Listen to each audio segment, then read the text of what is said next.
What's up, YouTube? Welcome back to my channel. As always, thank you for joining me. Thank you for tuning in. Thank you for liking, commenting, sharing, supporting.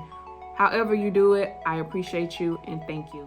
So in my last video, I briefly touched on the relationship I did not have with my father and the effects that I'm now seeing that absent relationship had. I didn't really ever think it did until I got older and I started digging into life and parenting and all that stuff. And then I started to see just a little bit, or maybe more than a little bit, of how much the absence of that relationship really did play a big role in my life. So parents have many responsibilities as it relates to bringing up children or raising children, rearing children, however you refer to your upbringing. Parents have so many responsibilities as it relates to the raising of their children. And if your upbringing was anything like mine, I grew up in a Christian household. We had strict rules. We were a tight family, but we had very strict rules. And although my family may disagree because I was the baby, they felt like the rules did not apply to me. Yes, they did.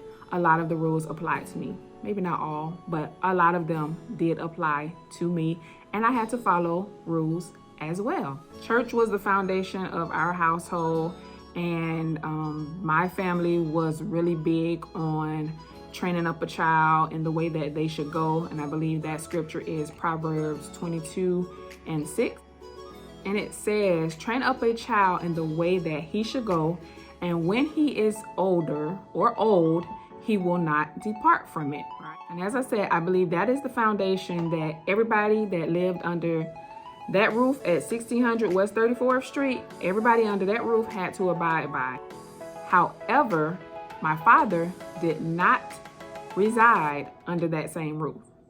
But now let's go back to Proverbs 22:6 for a moment. It says, train up a child in the way that he should go, and when he is old, he will not depart from it. Now I know many of us in a Christian household, we have always equated that to raise them up in the church, or raise them up in Bible study, raise them up in prayer, and when they get older, they won't depart from it. But after digging into this scripture for a while and like really trying to break it apart, it doesn't necessarily say church. It doesn't say train them up in church and when they get older, they won't depart. But that is what we've made it mean, right? If it's saying train them up in the way that they should go, that means that's covering everything. Train them up in the way they should love. Train them up in the way they should respect themselves and others. Train them up in the way that they know how to respect others. Train them up in the way that they honor God. That scripture to me is covering everything. It's not just church in that scripture. To me, that scripture is covering it all. Let me just say this before I go any further in this video. This video is in no way intended to make my father look bad, to bash him, to do none of the sort. This is, however, intended to show you what the absence of a vital relationship could do to a child, whether they're younger or it could even show up when they are older. This video is simply intended to show what the absence of a parent could actually, or the effect it could actually have on a child as they grow up. So to give you a little brief summary of my father, I believe, was born in Barbados. And if he wasn't born in Barbados, he was born in Aruba. One of the two, because he's always talked about those two places. But I believe he was born in Barbados. Him and my mother never married. They just got together and miraculously conceived me. But they were never married. They never lived together. My father was a captain on those really big cargo ships out that you see when you're at the beach, those big ships out there. My dad was a captain on those ships, and he was gone maybe 95% of the time. I may have seen him once, maybe sometime if I was lucky. I saw him twice a year, but I didn't get to see him a whole lot. And a lot of times I only saw him when he was passing through the port of Palm Beach. which is where he came through a lot. And he had family that lived in Palm Beach that I did spend a lot of time with growing up, and we still are in contact even to this day. But without having my father under the same roof and barely seeing him, it made it even more difficult to build a relationship with him because I didn't see him. So I didn't really know him because I didn't get to spend time with him. So a lot of what I was taught always came from a woman's perspective because I grew up in the house with my mom, my grandma, my sisters. A lot of what I was taught came from them. It did not come from my father. How to carry myself, how to act like a lady, how to always be presentable, how to take care of myself, how to act like I had some common sense, basically. I got all of that from the upbringing with my mother and my grandmother. But there were some deeper things that I feel like I should have been taught that I wasn't, that I should have only gotten from my father and from a perspective that only a man could give. Like how to be treated by a man, how to recognize game, how to recognize if a guy just playing with your feelings or whatever, how to know what a genuine love looks like or what it feels like from a man. Those things, I believe many times, I know a woman can teach it, that's not where I'm going, but a lot of times that is what us girls needed from our fathers. And those things that I felt like I wasn't taught, I feel like they showed up later on in my life, and it showed me how I just basically settled for things. But again, I wasn't taught. If a guy showed me a little bit of this or a little bit of that or a little attention, or he bought me whatever I said I wanted, or, just the usual stuff, it all looked good. And I just thought it was acceptable. But what I was really doing was looking for love in all the wrong places. I was looking for that attention that I should have got from my dad, or the love that I should have got from him. I was looking for love in all the wrong places, and I settled for things that I should have never settled for. Now, once again, hear me clearly. I do not fault my father. I do not. And that is the God honest truth. I did not fault him. Because genuinely, and when I stop and examine and remember and recall what he shared with me about his life and the few times that we talked, I genuinely believe he absolutely did not know how to be a father to us. There are actually 4 of us. There are 3 girls and 1 boy. And each one of us have our very own different opinion, different view of him, because he actually interacted with us or was around us at different parts of each of our lives, and all of us are in different countries. So outside of me and my brother, we're in the US, but my other 2 sisters are in different countries. So outside of that, he really interacted with us at different times. He did have my brother and I sometimes at the same time, but it was never all 4 of us together while he was alive, because we're all over the place. And when I say I feel like he maybe genuinely did not know how to be a father to us, because in the few times that we talked, he always mentioned his mother a lot. I very rarely ever heard him speak of a father. I did hear him speak of his father, but I always heard him talk about his mother more, which led me to believe, okay, maybe he didn't have his father around either. It was mainly he was around his mother. And I actually did get to meet his mother once in 1994 when he took me to Aruba to meet her, and then over to St. Kitts to meet one of my older sisters for the first time. And I just watched their bond when I was there. He took great care of his mother. I had never seen them interact before because, again, that was my first time meeting her. But even when he and I went out to tour different places of Aruba, he always talked about his mom and the church that she would go to, and just his upbringing and, different family members that was around or whatnot. So that leads me still to believe that he did not have the bond with his father. So that leads me to my next point. Sometimes, and listen at what I'm saying, I'm not saying all the time, sometimes Parents that are absent, parents, they are normally absent parents because they too had an absent parent or parents. They didn't have that bond with that parent or both their parents. And unknowingly, sometimes that is what they become to their children.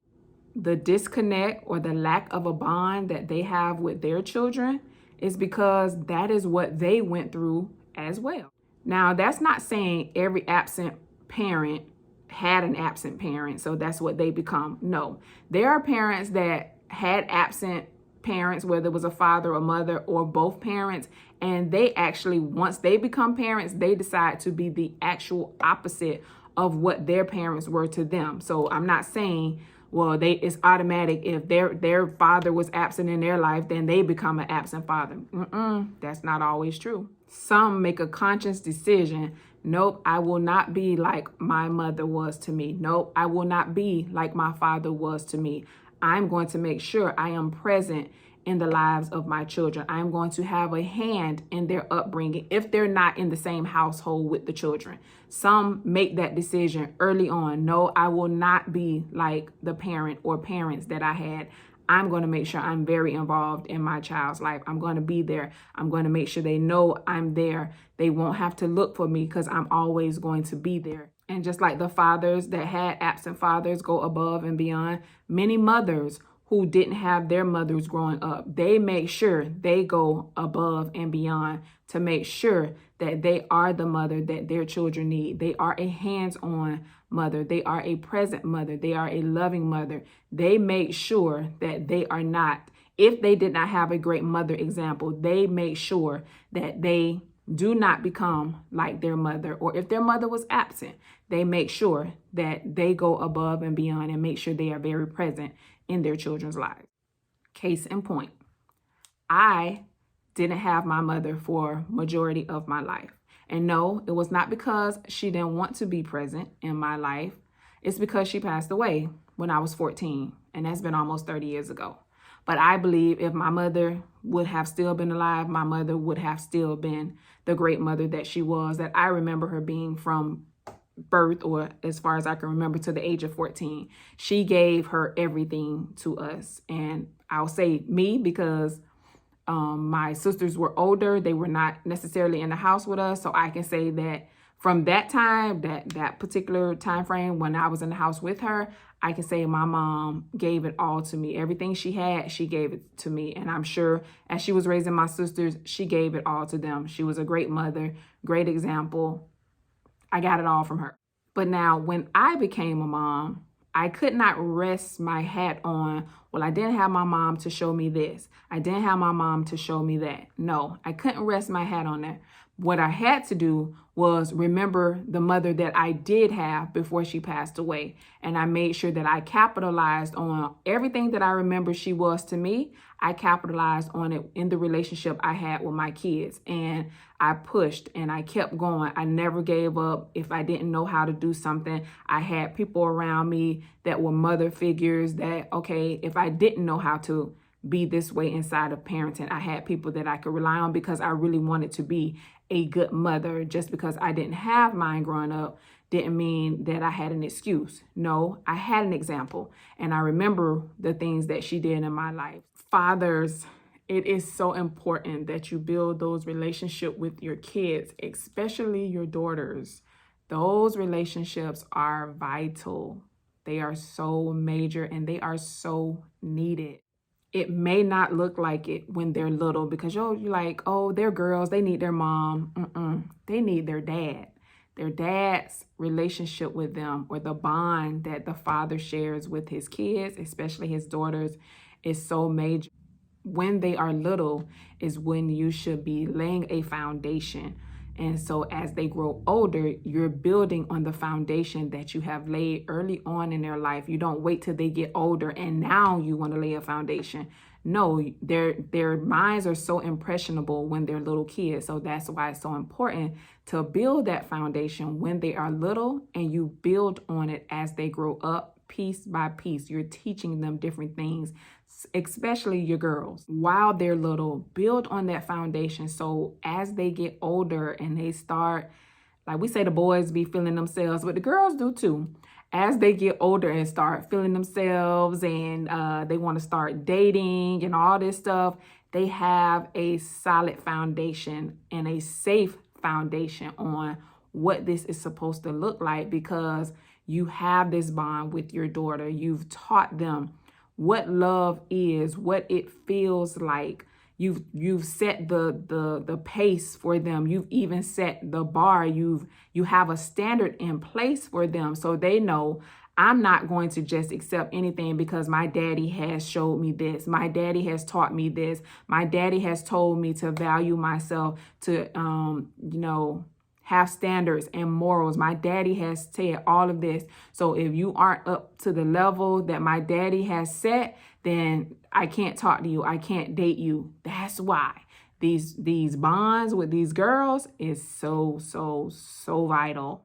I can only imagine the number of women who could have avoided so much unnecessary stuff in relationships and long-term relationship, marriages, whatever. I can just only imagine the amount of women that could have avoided certain things if that solid foundation was laid. And now let me say this. Many times the foundation is laid, but some people feel like they know better than the foundation that was laid, so they go and do their own thing. But when they see that their own thing doesn't work, where do they go? They go back to the foundation. Remember, train up a child in the way that they should go. And when they are older, they won't depart from it. Yeah, they may go this route. They may go try this, but they're going to return to what they've been taught. Fathers, hear me. If you do not like the type of men or boys that your daughter is courting or dating or whatever, stop and look at the example that you have been to your daughters. How have you lived in front of your daughters? What kind of example have you set for them? I want you to stop and consider that for just a brief moment. Many times, and again, I'm not saying all the time, I'm saying many times, daughters or girls, they seek out men, or they allow men to pursue them that remind them of their father sometimes, and a man that treats them like their father does. Now, that could be a good or a bad thing. It can be good in a way because your daughter recognizes the foundation that has been laid for her. You've taught her how to love and respect herself, what to accept, what not to accept. You've laid that foundation so she knows what to look for. She knows what it is that this man that is truly wanting to love her, she already knows what this looks like or what it feels like. And because you've been this great example to her, she wants someone that resembles the example you have laid out in front of her and the example you have lived out in front of her. But it could be bad in a way if you have not been present in the life of your children, and you have not laid a foundation. You've not showed them the love or the correct way to be loved. You haven't laid that foundation. You've dealt with them from time to time. You call and you say you love them, but you don't spend time to build a relationship and stuff like that. And sometimes that's the same type of people that they eventually go and date, or they get stuck on, well, he said he loved me, or he talks to me from time to time, or he comes and spend time with me from time to time. That's almost resembling the relationship that you have with her if yours isn't always hands-on. If you stop for a moment and you examine what kind of example you have been to your daughters, if you feel like you've been a great example to your daughters, then kudos to you. But if you feel like you have not been a great example to your kids, and not just your daughters, but to your kids, period, if you feel like you have not been a great example to them, it is not too late to fix that. If your children are still alive, it's not too late to fix that. We cannot sit around and complain about the type of people that our kids decide to date if we can't sit and examine the type of example we've been. And that's not just for fathers, that's for mothers too, because our daughters tend to pattern themselves after what they see us do. They date how we date. They carry themselves how we carry ourselves. So it's not just for fathers, this particular point. It's actually for parents in general. Kids normally do what they see their parents doing, whether it's good or bad. If they witness us treating people any kind of way in relationships, then 9 times out of 10, that's something they pick up and they treat people any kind of way.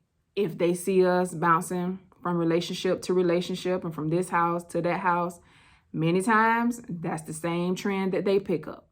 So make sure the example you are setting for your kids is one that they can really learn from, and it is one that will help them get through life, and they have that to always reflect back on. I really hope that I have dug a little bit deeper into this topic. If I haven't, please don't hesitate to let me know.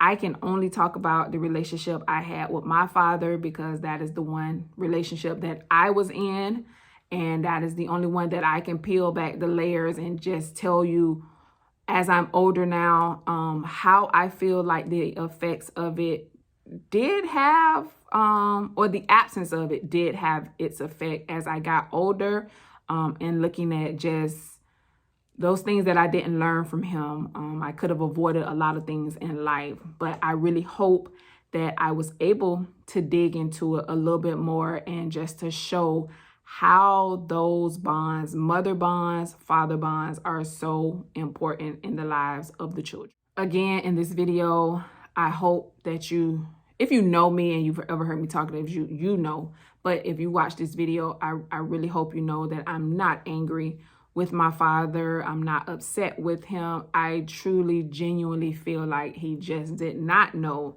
how to be a father to us.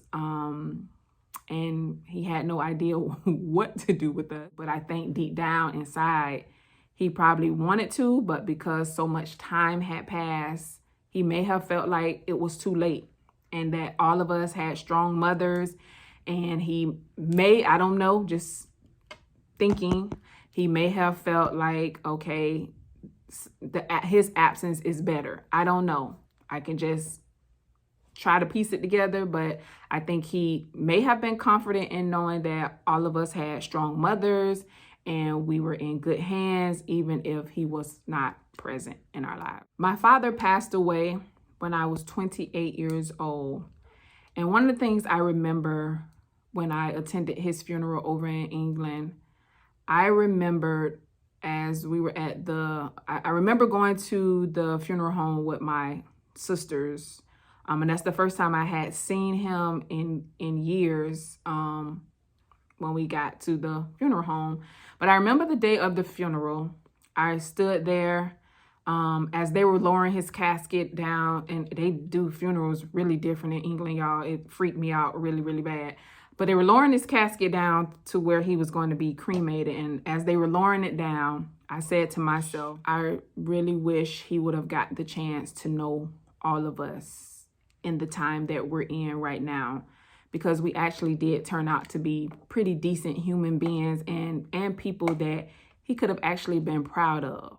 We all have our own families, or at that time we did. I don't think my brother has any kids, but me and my sisters, we had our kids. And like I said, we just all turned out to be very good people. And I just wish that he had got the chance to witness that of us. So I'm thinking of all of that as they're lowering the casket. And then I forgave him. As the casket got to the bottom, I forgave him. I wiped the tears from my face and I let it go. If you are someone that is watching this video that grew up without a parent or parents, I pray that you are able to dig deep into your heart and just examine to see, is there any resentment, any hard feelings, any hate, anything that's not loving when you think of your parents in your heart. I pray that you're able to identify those things, start dealing with them one by one. And as you start dealing with them, eventually start letting them go, because holding on to it, it only prevents you from growing in life. And you'll always be holding on to that weight, and you can't change it. If the parent doesn't want to change or be apart, there's nothing you can do about it besides identify it. If it's in your heart like that, identify it, deal with it, let it go. Forgive them, let it go. And sometimes that may be easier said than done. I know. Forgive them, because some didn't know what to do with the responsibility. Some didn't know how to be a parent. Some became a parent before they wanted to become a parent. And like I said about my father, sometimes their absence, they feel like that is better, being absent, than facing the responsibility. And then again, some of them just do not know what to do, how to do it, and some don't want to try. So forgive them. If that's your parent, forgive them. They truly may not know or may not have known how to be the parent that you needed. But it's important that you start that process of letting go, so you can reach the full experience of what forgiveness feels like. I'm telling you, forgiveness is such a freeing process. When you begin to forgive someone or forgive someone, you feel that weight be lifted off of you, and you may not even have known how weighted you have been walking around because you've carried it so long. But forgive them and watch how that weight comes off of you. I hope I made the point in this video. Sometimes I really do feel like I'm just rambling. Like, I have notes, I've read them, I've studied them, and sometimes I'm like, I don't know if the point is being made in this video, but I really truly hope that you were able to see from the beginning of this video to the ending of this video the point that I was trying to show about those absent relationships, parental relationships. They do have an effect. Whether we consider it or not, it may not show up when we're younger, but as we get older, we notice the absence of that relationship. And as we go through certain things in life, we kind of see, if I would have had this from that parent, or I would have had this, I could have avoided this. But now I'm also not excluding the fact that the lover of all love is God the Father, and He is our true example of love, and one example we can always go to. I'm not excluding that, because I'm a firm believer God is love, because God has loved me through some horrible things. My entire life, God has loved me, and I've always been able to go back and see God's love for me. No, let me take that back. I have not always been able to, but there are times that I can go back and really reflect on the love that God has shown me in my life. So I'm not excluding that. I was just using a parental example in this and just showing the effects of the absence of that bond, what it can do if it's not dealt with. All right, until next time, God bless you, and thank you for stopping by.